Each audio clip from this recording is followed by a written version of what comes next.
It seems like, just a few weeks ago, we were talking about the hellacious haboob to come through the Phoenix area, right?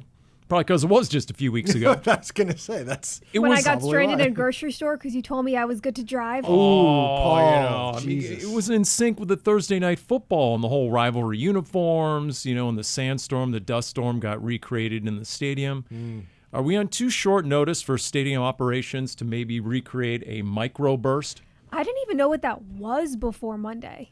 I'd never heard of that before. Well, those of us who live in Tempe, I got to be honest, I drove home to my neighborhood, and on one end of the neighborhood, I was coming just off of Warner into my neighborhood, and that spot particularly, I drove down. Now, I saw much worse video than this, but when I first turned in, there was all these trees down. There was one major tree that had taken down a concrete wall, and I'm like, oh, God, I do not want to drive up to my house and have something happen. But fortunately, apparently, it didn't get over there. Can I say microburst is the exact football forecast the Cardinals need? Okay. How about a flurry of football week 7 against the Packers, right? Timber, down go the Packers, something like that. You know what I mean? Cheese everywhere. That was a stretch. Cheese heads everywhere. Just a statement. It's sort of like the weather gods just made a statement with that 20-minute microburst. Cardinals come out there, 4 quarters of microburst football, and just sort of wipe everything away and reset going into the bye. I'm okay with that. How about that? Sure. What I'm agreeing. Maybe can they get a video like on the scoreboard, like of the Packers team bus trying to cross like a wash? You know what I mean, like a flooded wash, and the Packers team bus gets swept away or something like that. Simulate something. Darren's not with me on that. Oh, no, I mean, yeah. You have a straight line to our boss, sir, if you can ask him. That's right. Well, just be another video request, another in the long line of. I'll just throw it out there in 2 days' notice. All right, here we go. Cardinals Underground, Paul Calvisi, Dani Sureck, Darren Urban. Dani, how are you mentally? How are the nerves? 4 straight game comes down to the final seconds, the final few plays. And now that was your largest margin of defeat, by the way, 4 points. 4 games decided by a total of 9 points. Hearing that, 4 games decided by 9 total points makes you believe when head coach Jonathan Gannon says his team is close. They are close. They are just 1 play away from turning those losses into wins. It's frustrating. I mean, you're down on the field too, Paul. I'm down there at the end of the game when the Cardinals are making a push in Indianapolis, and they're driving the ball down the field. They're scoring throughout all 4 quarters, which is not something we've seen from this offense really all season. And then you have that final play, and tight end Trey McBride in the end zone is visibly upset. He's livid. He doesn't get that holding call. The Cardinals were just 1 play away from getting that win in Indianapolis. It's frustrating. There are positives to take away, which we will go on to depth a little bit more here. But at the end of the day, there's no moral victories. Look, you got to decide, is this who you are as a team? Are you more than this? Jacksonville a year ago went 3-10 in 1-score games, whereas Patrick Mahomes and Kansas City won 17 straight over 2 years, 1-score games. So to Dani's point, it's more the norm than the exception in the NFL, 1-score games. Especially this year, it feels like. Yeah, I know they just I just saw some story AP threw up there about how how the whole season is tracking. I mean, you got Baltimore at 1-5, right? Buffalo and Philadelphia started 4-0. Now they've lost 2 straight. KC started out all awry. Now they just beat the Lions. They evened their record.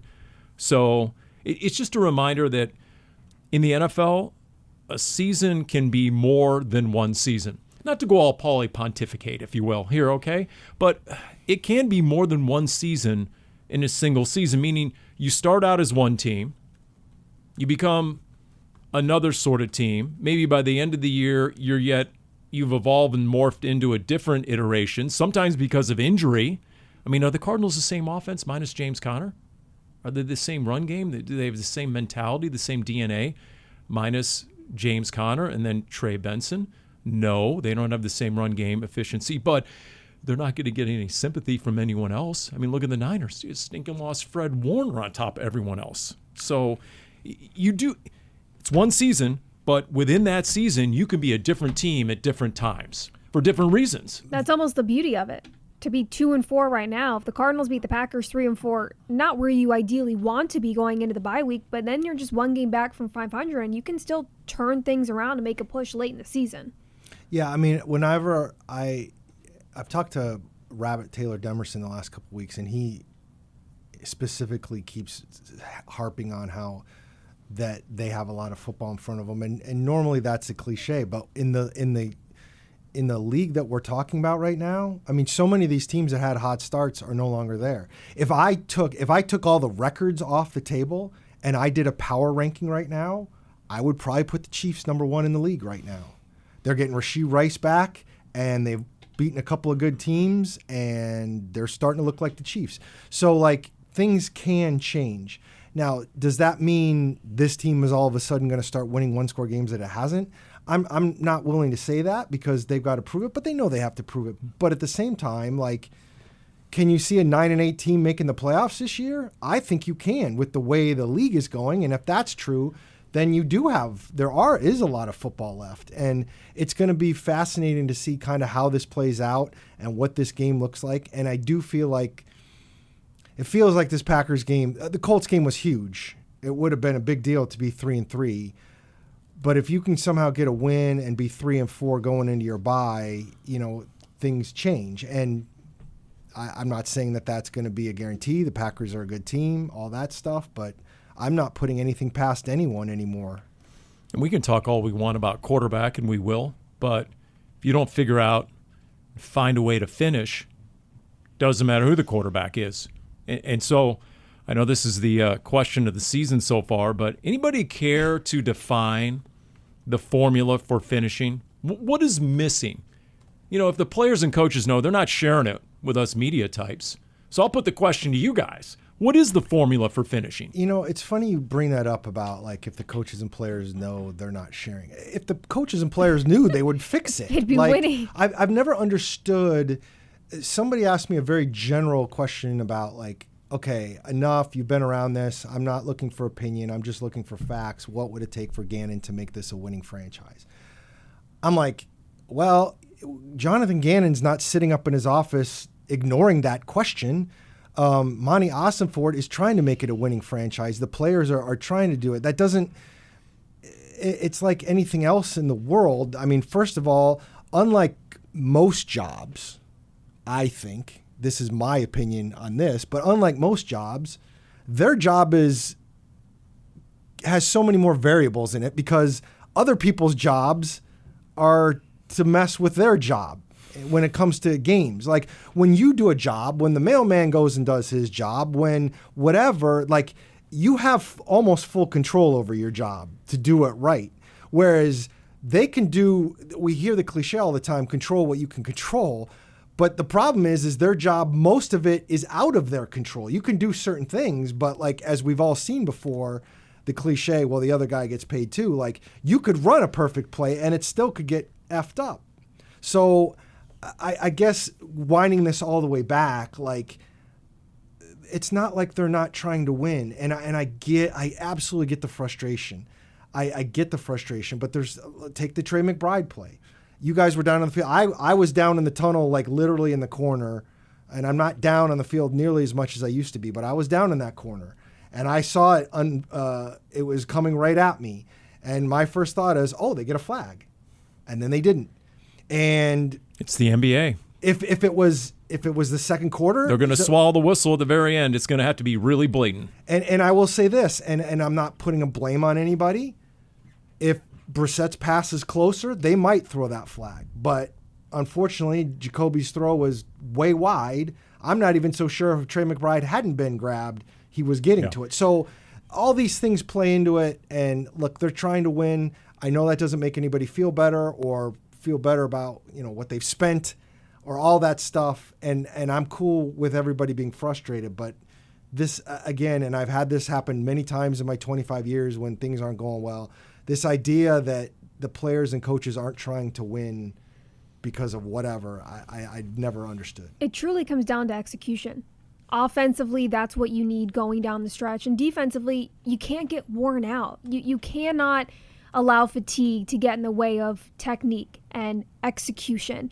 What's frustrating is prior to the Colts loss, the previous 3 were all losses by a walk-off field goal. When you look at the numbers, the Cardinals defense had actually done a pretty good job. It was just the other team gets just close enough. Now, yes, that is part of the defense, right? Don't let them get within field goal range. But when you're looking at it, Arizona had done a pretty nice job at stopping their offenses. It's really just the fourth quarter. That's what's so curious about this is it just fatigue? Is that really what it is? What it comes down to is you're playing a full game and the offense is maybe going in high tempo and they're taking advantage of that.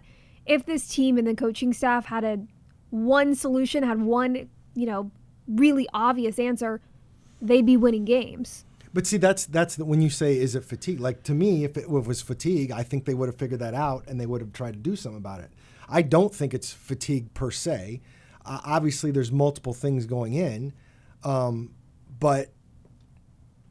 Well, it's intriguing that Jonathan Gannon said on multiple platforms he thought the pass rush was better than maybe we gave it credit for. That they had this past game. Even late, they thought they had some quick wins, but it didn't sync up with the coverage. So he didn't quite specify what he didn't like about the back end. I'm guessing they weren't playing tight enough. So when you're getting to the quarterback quickly and forcing the ball to come out quickly, there's too much of a cushion.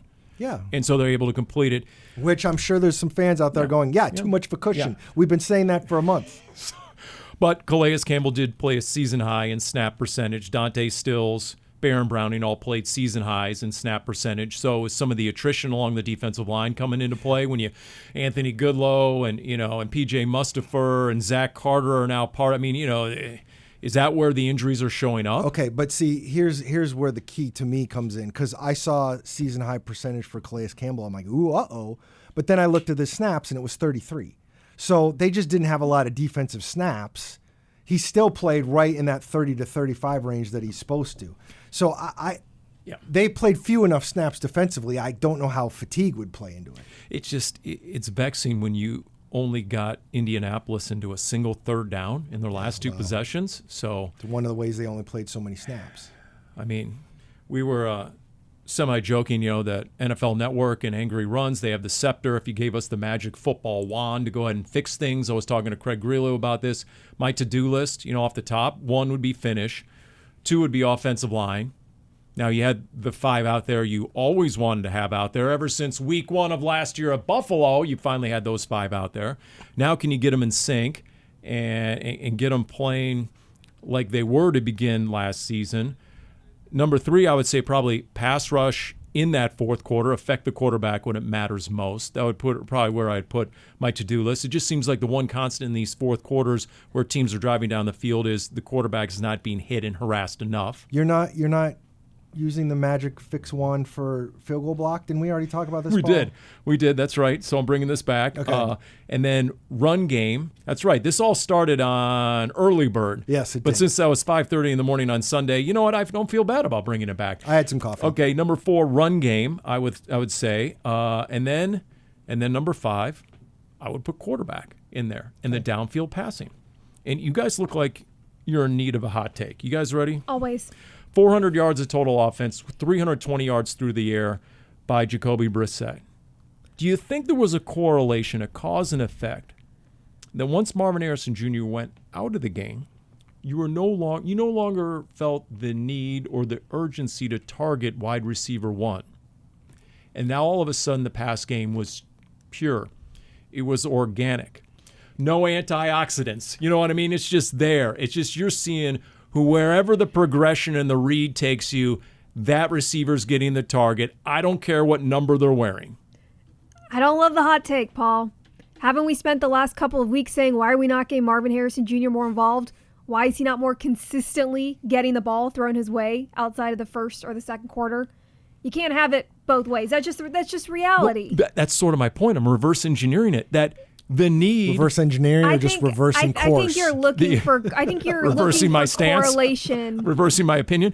That Trey McBride. No, the need to get it to 18 in the pass game was maybe corrupting the pass game, was coming at the expense of the efficiency of the pass game. No, because we had spent weeks saying, why is Harrison only the previous game he got targeted once in the second half, and it was, why are you not getting the ball to your playmaker? I'm sorry to call you out, Paul, but that was the storyline. Look, it hurt that you lost Harrison early, about halfway through in the second quarter. I think it's more just so props to Michael Wilson and Zay Jones and Greg Dortch, paired with tight end Trey McBride, who really stepped up as receivers as their roles were changing. There were a lot of offensive injuries. Running back Amari DiMercato, tight end Travis Vokolek, at that point your strongest blocking tight end. You lose your number one receiver. You pair that with a quarterback who looked very calm under pressure. Brissett stayed in the pocket. He was willing to take some hits, and he delivered the ball. It wasn't a perfect game. It was a good game, and it was nice to see this offense get rolling. They had 7 plays of 20 or more yards to 6 different receivers. That explosive game was there. Sorry.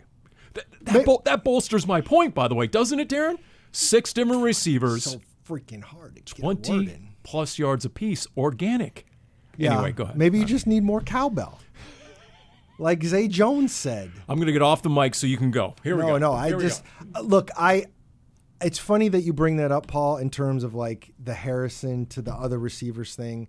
I don't know if there's correlation or causation there. Like the way that passing game had started, I'm not 100% sure you would have seen some of those other receivers do a bunch of stuff, even if Harrison had stayed in the game. Because Harrison got an early play, and then I remember thinking when he made the second one and hurt his head, I remember thinking, wow, it took him a long time to get back to Marvin Harrison because he's been playing so well. That's what everybody's thinking. We got to get 18 involved. But so maybe when you're not thinking, you're playing. And when you're just playing, what's the 2 words we heard, at least I did for the first time last week? Flow state. All the receivers said it. Here's the problem. Drew Terrell, I think it's Drew Terrell's word. Basically, it means you're playing and not thinking. I never recall Paul Calvisi coming on Cardinals Underground and saying, why, if you just weren't looking for fits all the time, we could get Andre Roberts more involved. You never were saying that. But with Fitz, was the pass game ever struggling like it had been? 1,000,000% there were times. Well, okay, but that was. I'm not going to name names. That's because passes were going into the third row of the end zone. Have we gotten to the point of implying that the passing game struggles have been because of Harrison? No, I'm saying. I'm not Clarify. saying because of the play of Marvin Harrison. I'm saying because maybe the need or the urgency to target the 4th pick overall and make sure he's productive and you're getting your money's worth out of him is somehow undermining the efficiency of the pass game. That's not what has been happening though. He had 1 target in the second half the week prior. So that's the thing is, sure, you probably want to be balanced, not just with the run and the pass game with your receivers as well, but at the end of the day, the passing game had not been going nearly as much as it did against the Colts. And when that's the case, any team, what are you going to do? You're going to rely on your reliable playmakers, which are Marvin Harrison Jr. and Trey McBride. Here, I will say that opens up for everyone else. I will say that however they got there, to me, that is a game that lets you know, and Zay Jones had kind of a rough start a little bit, but that is a game that lets you know that. And I'm not sitting here dismissing people that had said all along, why didn't they get another receiver, Dani? But I actually never said that. I will say I do feel like that game showed what Zay Jones and Michael Wilson can give you if they get some targets. Like that catch near the end of the game from Michael Wilson downfield. There was a couple of multiple times when you have needed a receiver to show up late in the game, late on a 4th down, he has delivered. And I will say, I'm going to give Paul some props. It looked like, especially on that last drive, there were times when the rubber was meeting the road, let's get the damn ball to your Pro Bowl tight end. And it would have been that last play. Should have been. Depending it's okay. on You don't what get you're looking fined. at. Well, and what did Jacoby Brissett say after the game? Tell us about the very last snap. And he said, well, I'm trying to get the ball to the best player on the field. Yes. And sometimes that's not the best option. If wide receiver 2, 3, or 4 is wide open. No, and I agree with that. And he did a great job. Like the play of the game for me, and there were multiple explosives, like Dani said, but the play of the game for me was that where Brissett's getting tackled, and as he's going down, he gets it to Higgins, who ends up turning a 8-yard pass into a 24-yard gain. And Zach Gershman, our co-worker, tweeted out that play and was not wrong in saying if a different quarterback had made that play in the league, it would be all over the NFL feeds. If Patrick Mahomes makes that play, if Josh Allen makes that throw, if Lamar Jackson makes that throw, I believe that. As you're being tackled and you're throwing it as you're going down and it turns into that's absolutely over everybody's feet. Big picture, offense specifically, when you needed players to step up, they did. You were without your starting quarterback. You are still without your top 2 running backs. For more than half the game, you were without your number 1 receiver. You are now without your 2 top blocking tight ends. And it was the first time those 5 offensive linemen had played together since the first quarter in Buffalo week 1 last year. Again, there are no moral victories, but this team showed up when they needed to in terms of when your number is called upon, you go out and you make plays. By the way, as I explained to young Zach, that play on the sideline, the 2nd and 16 where Brissett's being dragged down and he gets the ball to Elijah Higgins and then he trucks a couple of dudes. The sideline was never more lit, hype, or turned at that moment.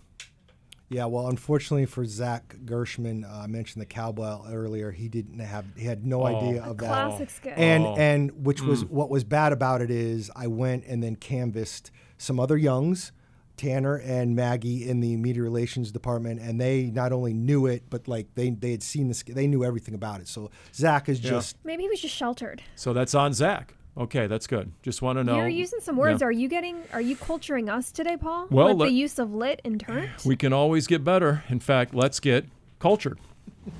Dani, we'll segue to you. Getting cultured with Dani. It is not just directed at Paul. Am I the default uncultured Philistine around here? Yes. You got me very excited now. I am on social media and consume more pop culture than both of you combined. I think I'm being unfairly profiled, but go ahead. Let's go. Starting off with some sad news. Rest in peace to the delicious Chili's skillet queso. It is no more. Chili's has rolled out a Southwest queso, supposedly due to low sales. I highly doubt that. People are not happy about it. It looks really watery, so you can no longer get the classic skillet or the white skillet queso at Chili's. I see. I have so many questions starting with Ask. You sure sound like you are experienced in the queso skillet. I would say that I am. True or false, you are on the Chili's rewards program. You're a frequent customer? False. I love it, but I wouldn't say I'm frequent. You know, Caitlin Epps, our team photographer, when we go to Chili's, that's her order, is the skillet queso. I don't know what she's going to do moving forward. Because if she is a rewards member, she gets like the free chips and salsa or whatever, right? You put that into the little thing? Yeah. Yes. Yeah. Well, I did see online a funny TikTok of someone because this is a boomer take. I do think it's kind of a bummer when you pay all by yourself at the table and it's like, you know, you just do it all on the little screen, like you have no interaction. You're tipping someone who's not even really waiting on you anymore. Not the point. I saw a video on TikTok of someone leaving a comment when he was paying on one of those, talking about how they have to bring the queso back. It's not a boomer take. It's a COVID take. That's what happened during COVID. Yes. You know, they never adapted. Yes. You look, they probably still have like a 3 or 6% surcharge because of COVID at the bottom of the bill as well. We talked about this all in person. I couldn't have our first Getting Cultured without it, though.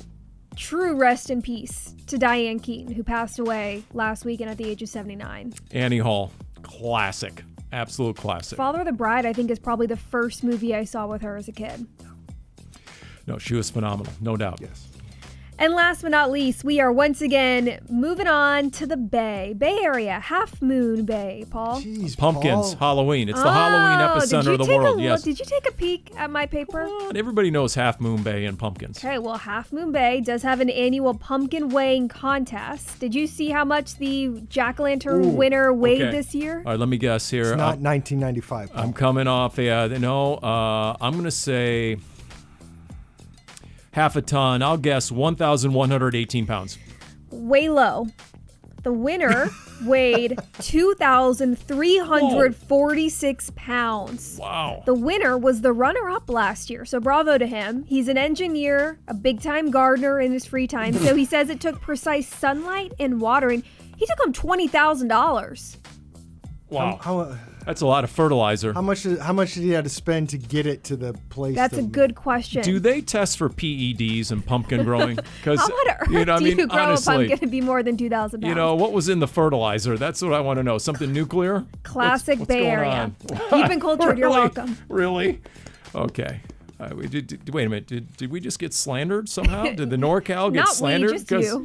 I see. By association. Okay. Not yet. We'll find something else for that a little bit later. Okay. Pumpkin lattes, yay or nay? I'll drink it. Same. Absolutely not. No chance.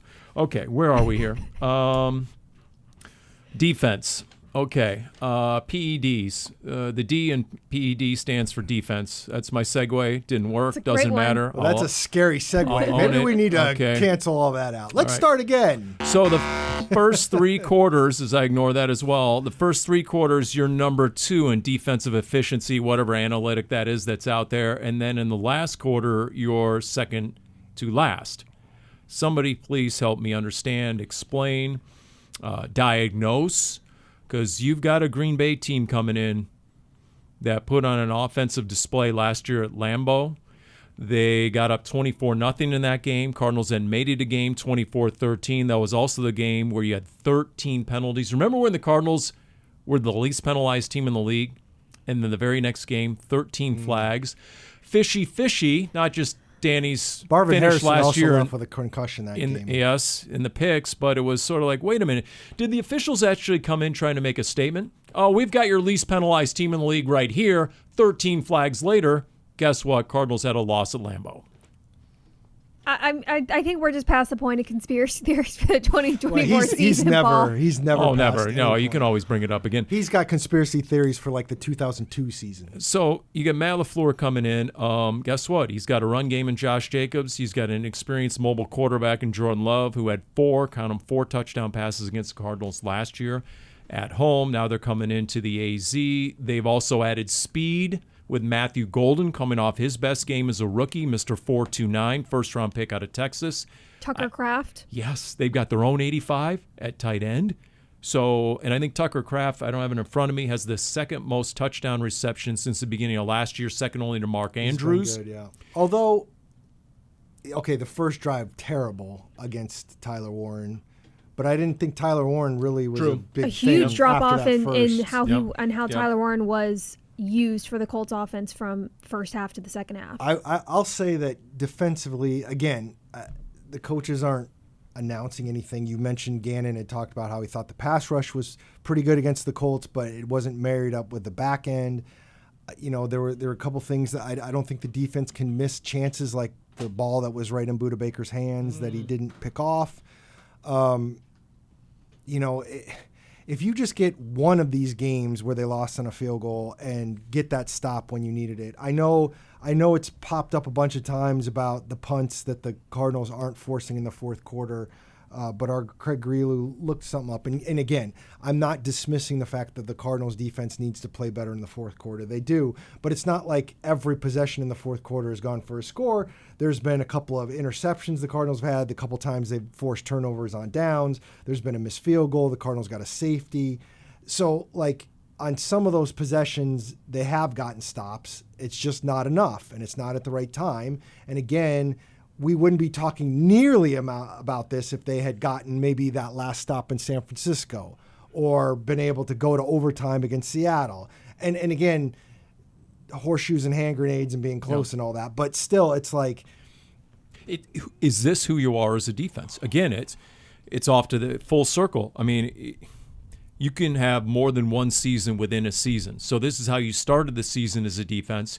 I mean, it's remarkable. According to what I'm looking at here, the Cardinals' point differential as a defense in the fourth quarter is -36.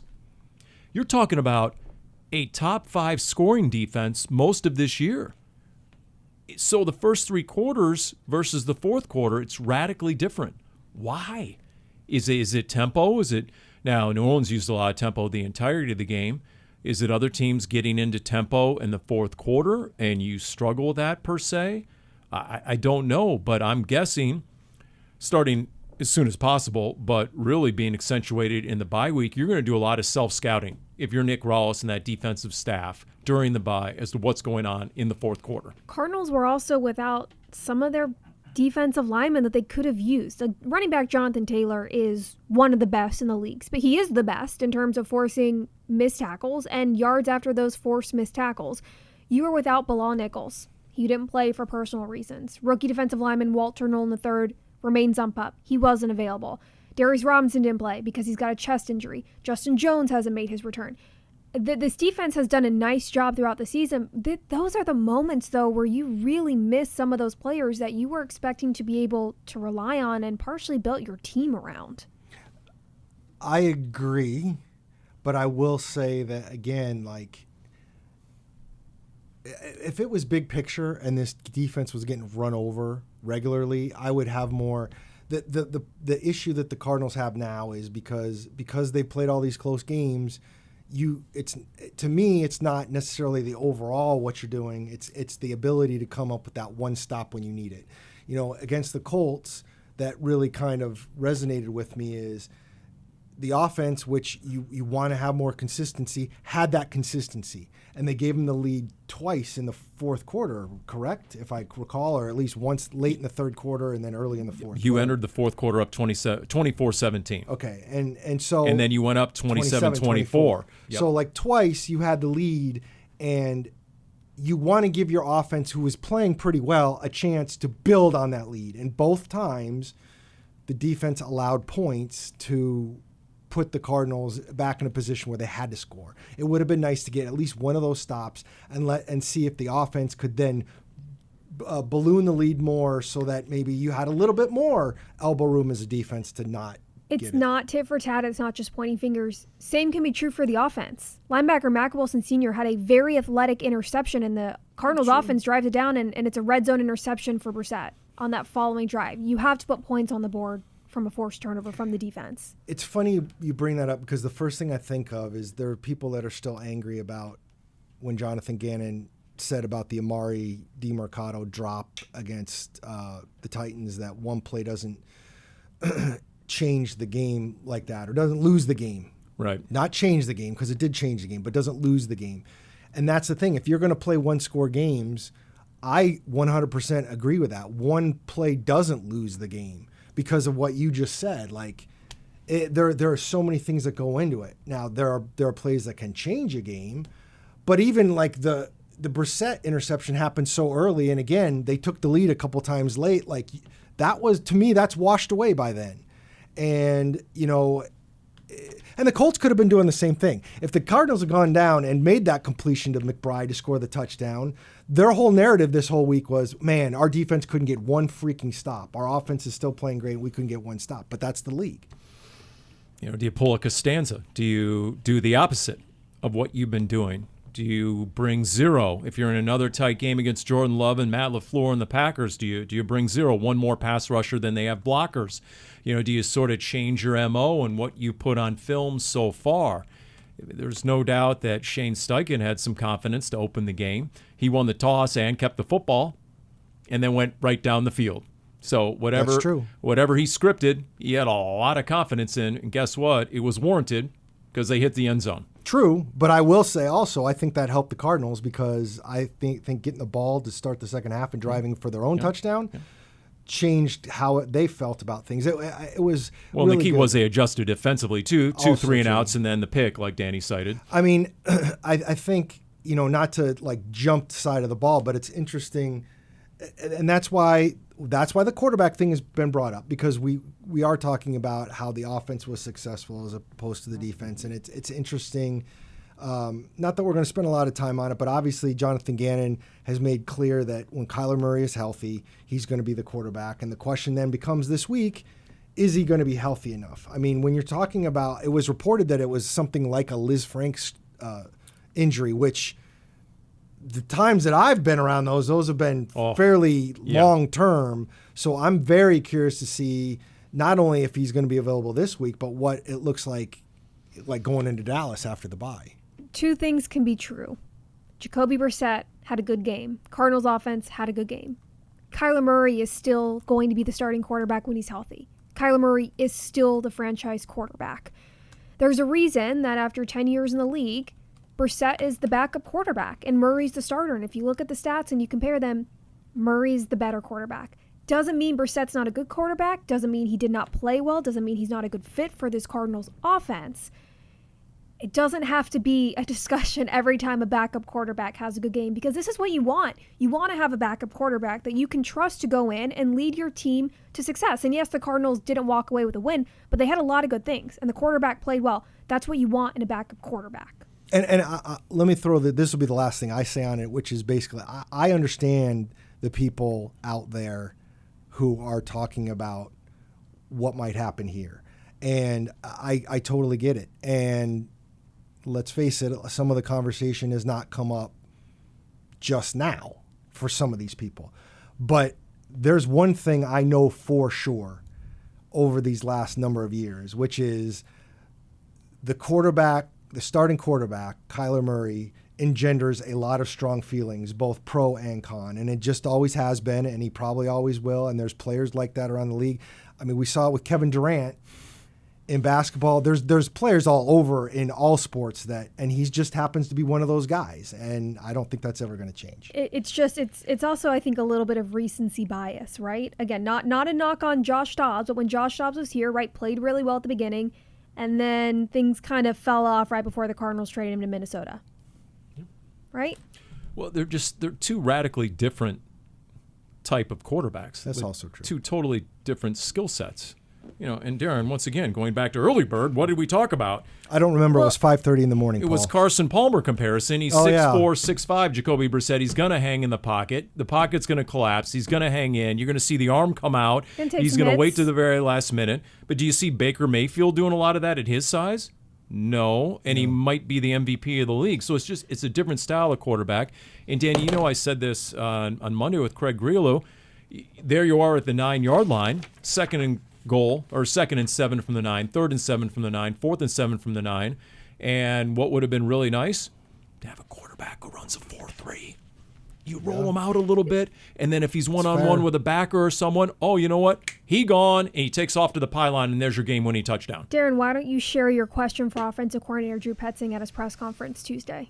I just asked Drew that, I said, obviously you're going to ask these quarterbacks what they like, and that this has been something that offensive coordinators have talked about the whole time we've been here, Paul. You've been around guys, and it's like you talk to the quarterback and you find out what they like and you find out what they're comfortable with, and that's what happens. That's part of the planning every week. And Drew Petzing said yes, and then it also has to do, in his opinion, a little bit more with what the defense you're facing and what makes sense within the context. But I followed up by basically saying, how these things are changing. And what Drew Petzing said was, overall, I don't think it was based enough on what the Colts were doing. I don't think our game plan would have been that much different regardless of whether Kyler or Jacoby Brissett were the quarterback. That's what the offensive coordinator said. Well, Jacoby said after the game about Drew Petzing, and I'm looking at the quote here, Drew felt my rhythm. I felt his rhythm in the play calling. I was seeing it well. I came to the sideline. It was either Keaton or Kyler said, I know you can see it. You can tell you can see it. Yeah. And so last week I saw it fairly well. You did, and you celebrated. But it's a week-to-week business, so you're only as good as your most recent wise guy. It's time for The Wise Guy, the world's fastest-growing Cardinals quiz show. The stakes are low. The winner gets absolutely nothing. Here's your hostess with the mostest, Dani Sureck. Paul, you got a comment on our YouTube channel on the episode last week of someone saying how much he loved watching the underdog get a win. Everybody pulls for the underdog. I'm a sucker for the underdog movies. Any underdog movie, it can be cheesy as all get out, and I'm still sucked in. You have 2 wins this year. Are you still considered the underdog if you won last week? Wait a minute. Do I really have 2 wins? I thought, when was my... There's 6. There's been 6, and you won 2 of them. Okay. All right. Here we go. Once again, there can be more seasons in one season than just one season. So, Paul, you get first pick of the questions. Wow. Okay. Yeah, how's that feel? Kind of underprepared for that. You know what? Underprepared because it doesn't change every single time. Coming off. Give him a break. Coming off his interception, number two. Number 2 it is. This former Packers and Cardinals player served in the Idaho Army National Guard, where he flew on UH-60 Black Hawk helicopter missions during a deployment to Afghanistan. Cardinals and Packers player deployed to Afghanistan. Was there any mention of the era here? And was there any, did you skip over any portion of the question, Dani? I did not. Dang it. Okay. Let's see here. Jake Hanrahan. Is it Darren College? It is. No way. Darren College. Isn't he too big for the military? How can he even fit in a helicopter? You know those offensive linemen, they end up losing all that weight. Why don't you ask where he's from? North Pole, Alaska. I would have answered that one. Dang it. Okay. I'm going to go with number 1. Paul, it's okay. You are comfortable in the underdog position. One of these times, Jake Hanrahan is going to be the right answer. I actually got threatened by Darren College once. Oh, it was boy. it was on the TV end. Well, we did the Big Red Rage, so we knew each other pretty well. I think he was half joking, but our photographer had framed the post-game interview a little too wide and kind of had him from the waist up when he thought it was going to be neck up, and he didn't have a shirt on, and his wife didn't appreciate seeing her husband on the evening news without. And I didn't know they ran it. And anyway, Dani. Yes. Yeah. Dani. Question 1. There are 3 players with the first name Paris in Cardinals franchise history. Can you name them all? Hint: one played defense for the Packers from 2002 to 2005. I'm going to go with Paris Johnson Jr. I'm going to go with Paris Johnson Sr. And I'm going to go with Paris Lennon. Dang it. That would be correct. Dang it. Paris Hanrahan? Dang it. All right, I'm in a hole. Here we go. Here's my quick story on the, I don't know why I just thought of this, but Paris Johnson Sr. rarely gets mentioned.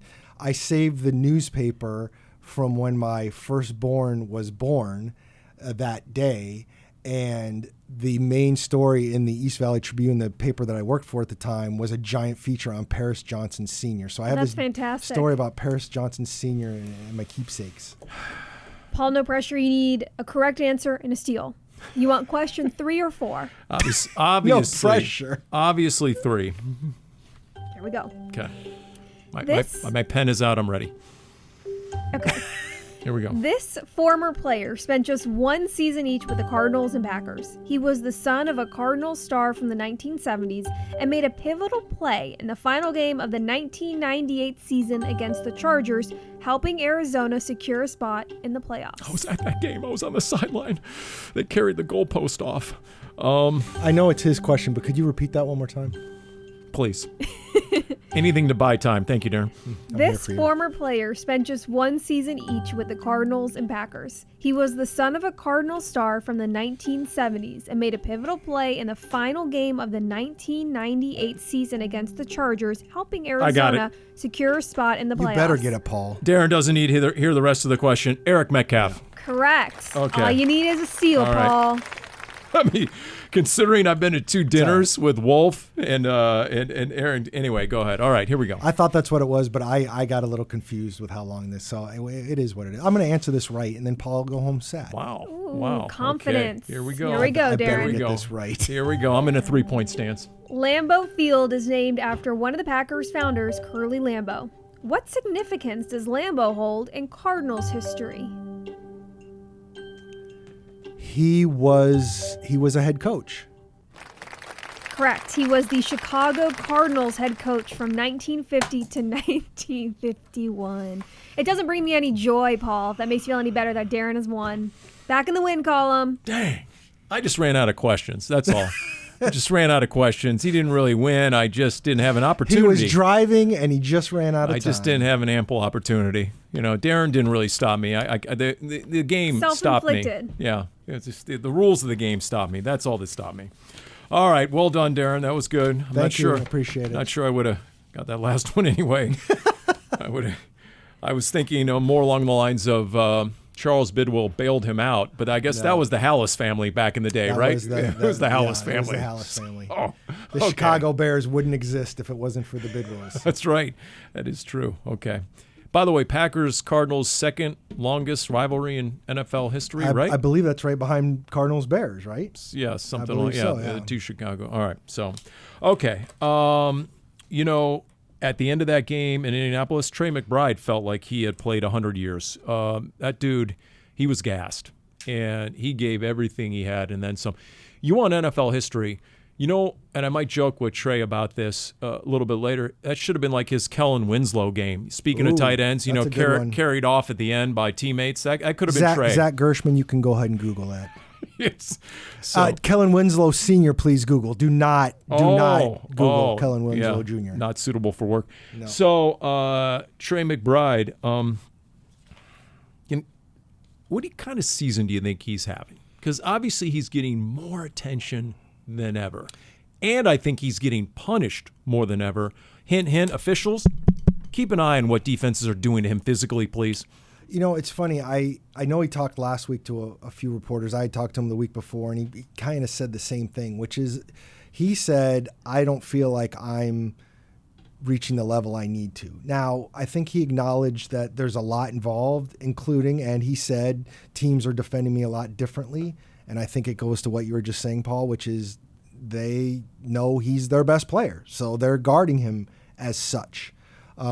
But that's one of the reasons I liked what they did the other day, which was they made sure he got the ball. And that's what has to happen when you have these great players is you have to find a way to get them the ball. And I think Trey played a really good game. I think he's super important to this team, especially with James. The final thing I asked him that day that I was talking to him a couple weeks ago was, with Connor out, you're obviously an emotional player. Do you feel any more pressure to be that guy now that Connor isn't there to help do it? And he said yes. He does think he's that guy. And I think it's important for him to stay very involved, not only because he's so good, but because I think you need that kind of emotional foundation for this offense. Absolutely. McBride's having one of those sneaky good seasons. He is still one of the best tight ends in the league. He still makes plays when the ball comes his way, even some balls that aren't even good throws. Like he is finding a way to haul them in, and you wish that he would have maybe gotten that call in the end zone to have that interception in Indianapolis. And those are important players to have. They are reliable when they get the football in their hands, and they do energize a team. And you could see that in Indy. And he ain't no Travis Kelce where he's strictly a receiver either. I mean, he is asked to block and be physical at the point of attack, which just adds to the physical toll it takes on him. Even more so now. You're without Tip Ryman for the rest of the season because of that injury he suffered a few weeks ago. They were without Travis Vokolek for almost the entire game. The offense didn't even play a snap with Vokolek. It was that first special teams play for Vokolek. Yep. So, and we don't know what the prognosis of his neck concussion injury is going to be. So I would expect McBride to block more. I'd also expect to see a lot more jumbo packages. We saw a lot of offensive linemen, Kelvin Beachum, lining up. But yeah, a lot is being asked of McBride. And by the way, for everything the Packers are and could be, and I know when they started the season, all of a sudden they were the best team in the NFC and things have cooled off a little bit and they're 3-1-1. Their defense gave up 40 points to Dak Prescott and the Cowboys. Now, the Cowboys have a half-decent offense. There's no doubt about it. We're miles ahead of their defense. But Joe Flacco came into Cincinnati on 3 days' notice and went 29 of 45, couple of touchdowns, no turnovers, was sacked only one time. He's about as immobile as it gets. And he led 5 straight Cincinnati drives to close the game that didn't end in a punt or a turnover. So I think there's opportunity for the Cardinals offense against this Packers defense. I absolutely agree with you. And again, this goes back to the top of what you were talking about, Paul. There are no juggernauts in this league. The Packers are a good team. Do not get me wrong. I understand why they would be favored in this game. They could make a playoff run. But they are certainly not a team that on a week-to-week basis you're just assuming is going to roll over the opponent, because I don't know if there's any teams like that right now. And it'll be fascinating to see. I mean, for me, it is about what the offense can do and if they can have a follow-up regardless of who the quarterback is. And Jonathan Gannon said, we're going to probably – he basically implied we're probably going to take it all the way up until Saturday or Sunday again to see if Kyler can play. So we don't know who the quarterback is. Can that offense follow up? But to me, more importantly, after what we saw last year in Green Bay, can this defense – hold down Jordan Love in this offense a little bit? And watching what Jonathan Taylor did, and Jonathan Gannon said, I did not like how we played run defense. Jonathan Taylor averaged almost 6 yards a carry. You can't let Josh Jacobs get off. It's a balanced Packers offense. You got a really good quarterback, a mobile quarterback, and Jordan Love, who makes good decisions. He's got weapons, that fast receiver, the rookie receiver Matthew Golden out of Texas, tight end Tucker Kraft, who has been great all throughout his career. And you've got Josh Jacobs in the backfield, similar to Indy in the sense that it's an offense that is moving on all cylinders, very balanced. How do you do that? You make them one-dimensional. More times than not, that means focusing on stopping the run first and foremost, which prior to Indy, the Cardinals have been pretty good at this season. And hopefully when it comes to defending the pass, I mean, we don't know this on Tuesday, there's a chance that cornerback Garrett Williams is able to return this week. He's missed the minimum 4 games, being placed on IR with that knee injury he suffered week 2, the home opener against Carolina. Now, I have no inkling whether or not they're going to open up his practice window, or on the chance that just because his practice window is open doesn't necessarily mean that Williams will be ready to play that first game that comes up. It is a possibility, though, starting this week. And what was the nugget of info that TV announcers dropped about Walter Nolan III during the telecast? Yeah, that was kind of surprising to me. I saw it because Zach Gershman tweeted, listening to the broadcast, that I guess in the production meeting, Gannon said that Walter Nolan III would be ready to come back soon from the calf injury that's kept him out all season as a rookie. When you look at the logistics of it, though, I would be surprised if it happens this week. You have a 21-day window when you open up that practice window. And considering the fact that after Green Bay, the Cardinals are on their bye week, do you want to open up that 21-day window for a rookie who hasn't practiced in pads in almost a year when you're going to have that whole week off? Logistically, I don't know how realistic that is. I would lean towards more realistic after the bye week because of that. Yeah, and I think we all need to pump our brakes on any rookie trying to assimilate in the middle of the NFL regular season, because Dani knows the answer to this. What do the three of us have in common with Walter Nolan III? None of us has worn pads in the NFL. So true. You're going to have to, just when in doubt, figure it's going to take a little bit longer than you might figure. Okay, I'm not going to give the cheeseheads any inkling of recognition until we finish this up by getting some winning behavior.